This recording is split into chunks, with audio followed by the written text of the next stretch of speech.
E69 news కి స్వాగతం. ముందుగా ముఖ్యాంశాలు.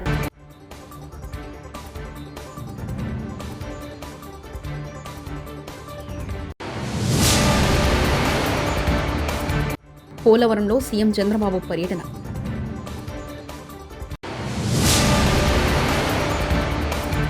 ఎమ్మెల్యేలకు ట్రైనింగ్. కాంగ్రెస్ ప్రభుత్వంపై హరీష్ రావు సెటైరు.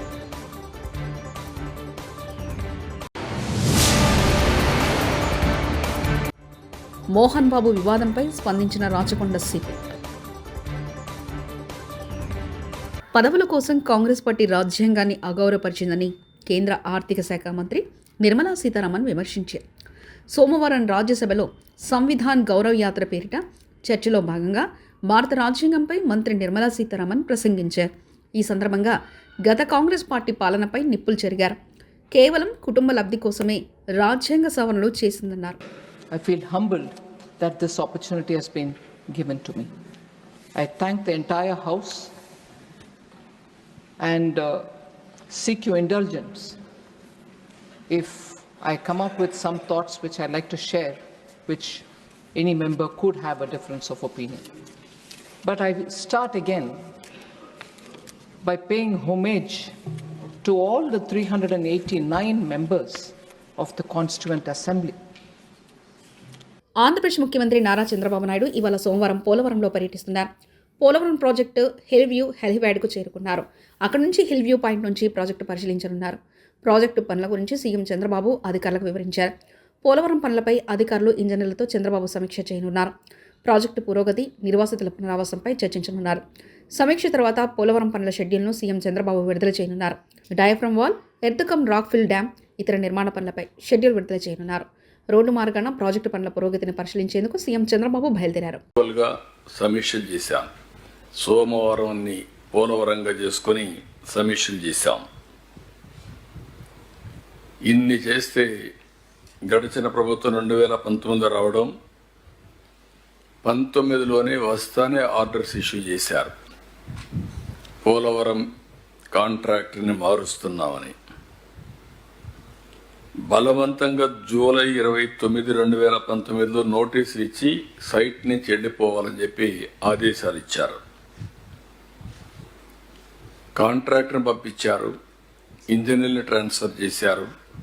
15 నెలల పాటు ఇక్కడ ఎలాంటి ప్రత్యామ్నాయ ఏర్పాట్లు చేయకుండా రివర్స్ టెండరింగ్ అనే పేరు పెట్టి ప్రాజెక్ట్ని పూర్తిగా సర్వనాశనం చేసే పరిస్థితికి వచ్చారు. గోదావరిలో కలిపేసే పరిస్థితికి వచ్చారు.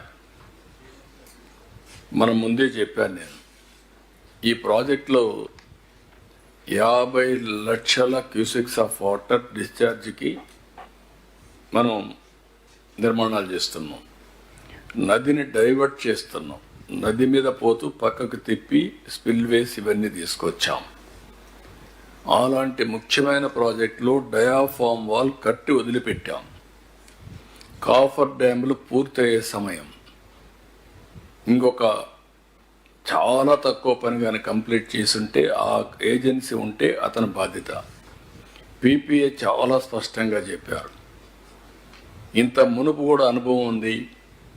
ఒరిజినల్ కాంట్రాక్ట్ని మార్చాం, మళ్ళా కొత్త కాంట్రాక్ట్కి ఇచ్చాం. అంటే అప్పట్లో ఒరిజినల్గా 2004 నుంచి ఆ క్లెయిమ్స్ అన్నీ ఉన్నాయి. పాత కొత్త ఇద్దరు కాంట్రాక్టర్లు ఉంటే అకౌంటబిలిటీ ఫిక్స్ చేయడం కష్టమవుతుంది. ఎవరు రెస్పాన్సిబిలిటీ ఉంటుందో మనం చెప్పలేము, చాలా డిఫికల్ట్ అని దయచేసి ఆలోచించమని చెప్తే క్యాన్సిల్ చేసి రాటిఫికేషన్ పంపించారు. అంత దుర్మార్గంగా. ఒకవేళ పంపిస్తే దాన్ని ప్రొటెక్ట్ చేశారంటే అది కూడా చేయకుండా చేశారు. సర్పంచులకు బిల్లులు ఇవ్వకుండా గోసపెడుతున్నారని మాజీ మంత్రి సిద్దిపేట ఎమ్మెల్యే తన్నీరు హరీష్ రావు అన్నారు. తెలంగాణ అసెంబ్లీ సమావేశాలు ఇవాళ సోమవారం ఉదయం 10 గంటలకు ప్రారంభమయ్యాయి. ముందుగా ప్రశ్నోత్తరాల సమయం కొనసాగింది. తర్వాత సభలో ప్రభుత్వం 2 కీలక బిల్లులు ప్రవేశపెట్టింది. ఎంగిడియా physical education and sports university bill, Telugu యూనివర్సిటీల చట్ట సవరణ బిల్లును ముఖ్యమంత్రి రేవంత్ రెడ్డి అసెంబ్లీలో ప్రవేశపెట్టారు. పల్లె ప్రగతి ప్రారంభమైన తర్వాత 3,300 కోట్ల రూపాయలు 3,300 కోట్ల రూపాయలు మేము గ్రామ పంచాయతీలకు ఇచ్చాం.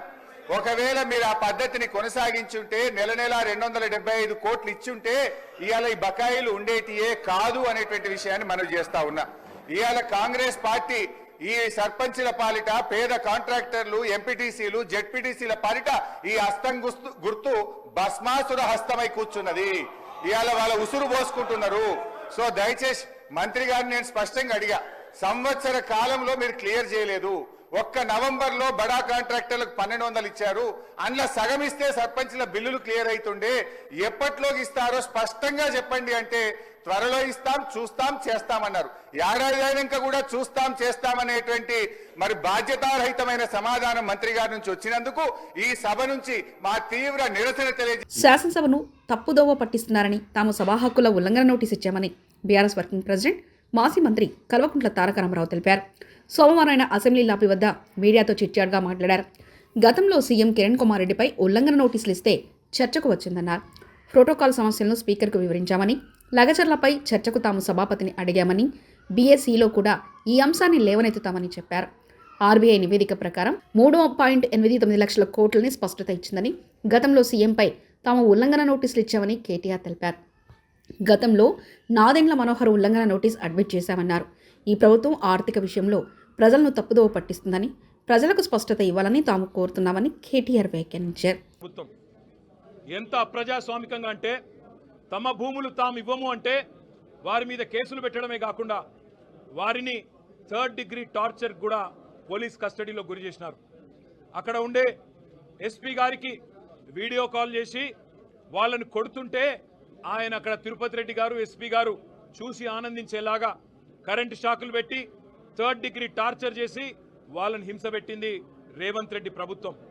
ఎంత నికృష్టమైన ప్రభుత్వం అంటే ముఖ్యమంత్రి సొంత నియోజకవర్గంలో రైతులు 35 రోజులుగా జైళ్లలో ఉంటే అది సబ్జెక్ట్ కాదట, అది చర్చనీయాంశం కాదట.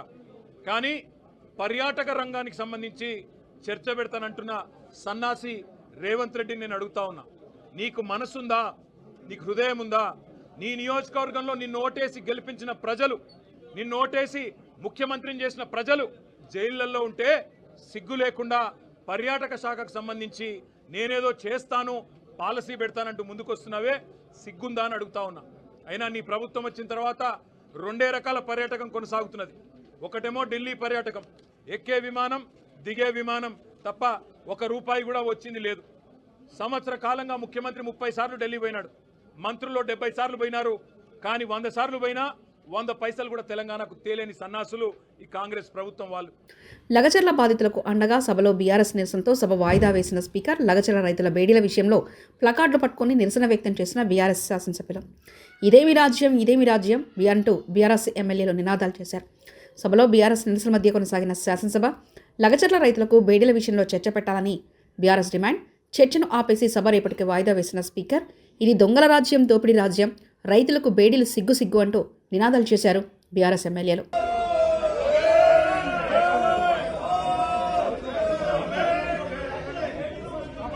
బూతులు మాట్లాడే కాంగ్రెస్ నాయకులకు సమయం ఇస్తున్నా, ప్రశ్నలు అడిగే మా సమయం వచ్చే వరకు వాయిదా వేస్తున్నారు. లగచర్ల రామన్నపేట నుంచి దిలావర్పూర్ వరకు ప్రభుత్వం చేస్తున్న హింసాత్మక ఘటనపై బీఆర్ఎస్ పార్టీ తరఫున పోరాటం చేస్తామంటూ మాజీ మంత్రి జగదీష్ రెడ్డి వ్యాఖ్యానించారు. అవకాశాలు ఇచ్చే పరిస్థితి, మా ప్రశ్నలు వచ్చే సమయానికి వాయిదా వేయటం, మేము చాలా స్పష్టంగా చెప్తా ఉన్నాం. స్పీకర్ గారు ప్రభుత్వంలో భాగం కాకూడదు. లగచర్ల విషయం మీద ఎట్టి పరిస్థితులలో కూడా మా పోరాటం కొనసాగుతుంది. లగచర్లనే కాదు, అది రామన్నపేట కావచ్చు, అది దిలావర్పూర్ కావచ్చు, అది ఇంకొకటి కావచ్చు. రాష్ట్రంలో ఈ ప్రభుత్వం చేస్తున్న హింసాత్మక సంఘటనలన్నింటినీ కూడా, ప్రజల్ని ఏదైతే హింస పెడుతున్నారో వాటన్నిటి విషయంలో కూడా మేము పూర్తి స్థాయిలో ప్రజల వెంట ఉన్నాం. తెలంగాణ నుంచి రేషన్ బియ్యం కాకినాడ పోర్టుకు అక్రమ రవాణా జరుగుతుందండి మండలి చైర్మన్ గుత్తా సుఖేందర్ రెడ్డి అన్నారు. అవును, రేషన్ బియ్యం అక్రమ రవాణా జరుగుతుంది నిజమే అంటూ మంత్రి ఉత్తమ్ కుమార్ రెడ్డి అన్నారు. ఇంత బియ్యం ఎక్కడ పోతున్నాయి, కాకినాడ పోర్టు పోతున్నాయని రోజు వింటున్నాం. కాబట్టి మీరు ఇచ్చేటప్పుడు సమగ్రంగా చూడండి.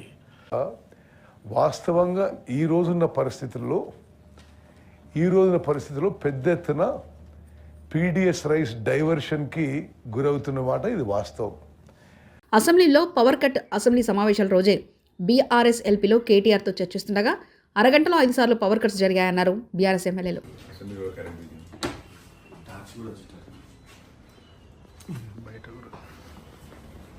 శృతిమించుతున్న కూటమి కక్ష సాధింపు చర్యలు, అక్రమ కూల్చివేతలు అడ్డుకోవడానికి వచ్చిన వైఎస్ఆర్సీపీ నాయకుడు బియ్యపు మధుసూదన్ రెడ్డిపై తప్పుడు కేసులు బనాయించి అరెస్ట్ చేయాలని చూస్తున్నారు. అధికారులను దుర్భాషలాడారు. అవి అబద్ధపు ఆరోపణలు చేస్తున్నారు. ప్రజాస్వామ్యంలో ఇది సరైన చర్య కాదు. భూమన కరుణాకర్ రెడ్డి, ఉమ్మడి చిత్తూరు జిల్లా వైఎస్ఆర్సీపీ అధ్యక్షులు. అతిక్రమణలు చేసింది చట్టవిరుద్ధంగా ఉంది అన్న పేరుతో ఆ రివర్ వ్యూ రెస్టారెంట్ను కూలగొట్టడానికి అధికారులు వచ్చినప్పుడు అన్నీ చట్టబద్ధంగానే ఉన్నాయి, ఏ తప్పు లేదు, పనిగట్టుకొని కక్ష సాధింపుతో దీన్ని కోల్చడానికి వస్తున్నారోనని మాజీ శాసనసభ్యుడైనటువంటి బిఎం మధుసూదన్ రెడ్డి గారు అక్కడ బైఠాయిస్తే ఆయన అధికారులను తీవ్రంగా దుర్భాషలాడినట్టుగా కేసు మోపి ఈ రోజున ఆయన్ని అరెస్టు చేయడానికి ప్రయత్నాలు చేయటం అన్నది చాలా అభ్యంతరకరమైనటువంటి విషయం. ఇలా చట్ట వ్యతిరేకంగా ఉన్నటువంటి కట్టడాలను కూల్చాలా అనుకుంటే సగం కట్టడాలని కూల్చాల్సినటువంటి అవసరం ఉన్నది. పని కట్టుకొని మనకు వ్యతిరేకంగా ఓటు వేశారు, మోహన్ బాబు వివాదంపై స్పందించిన రాచకొండ సిపి మోహన్ బాబు కేసు విచారణ కొనసాగుతుంది. మోహన్ బాబుకు నోటీసులు జారీ చేశాం. ఈ నెల 24 వరకు టైం అడిగారు. హైకోర్టు ఈ నెల 24 వరకు మోహన్ బాబుకు టైం ఇచ్చింది. హైకోర్టు ఉత్తర్వులను గౌరవిస్తాం. అప్పటి వరకు రెస్పాన్స్ కాకపోతే మరోసారి మోహన్ బాబుకు నోటీసులు జారీ చేస్తాం. మంచు ఫ్యామిలీకి సంబంధించి మొత్తం 3 ఎఫ్ఐఆర్లు నమోదయ్యాయని రాచకొండ సిపి సుధీర్బాబు అన్నారు.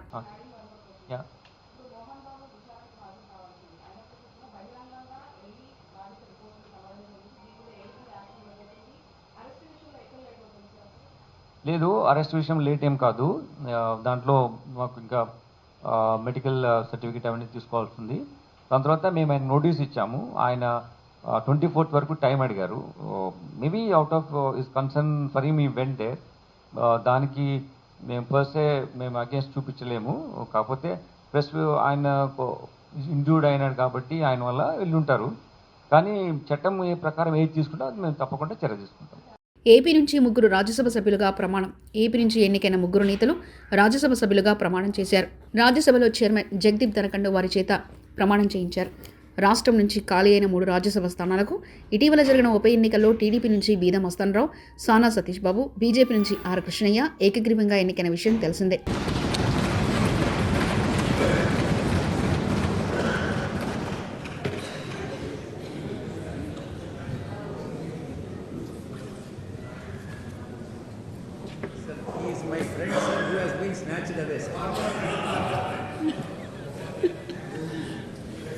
This will not go on record.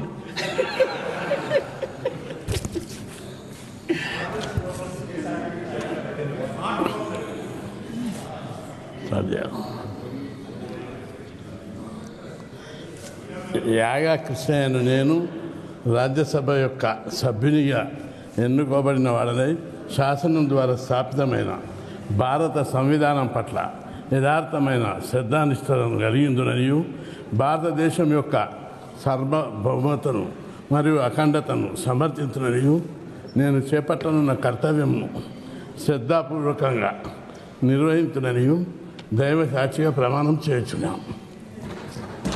Nandyal జిల్లా ఆలగడ్డలో సినీ నటుడు మంచు మనోజ్ దంపతులు పర్యటించారు.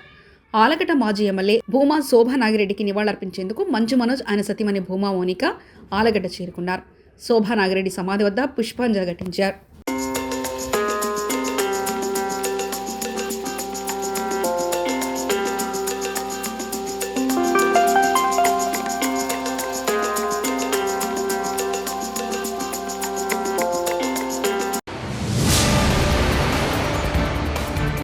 కాంగ్రెస్ హయాంలో అంతా జైలులోనే నిర్మలా సీతారామన్.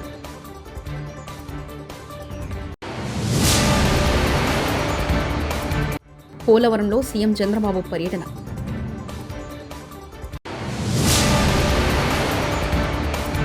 ఎమ్మెల్యేలకు ట్రైనింగ్. కాంగ్రెస్ ప్రభుత్వంపై హరీష్ రావు సెటైరు.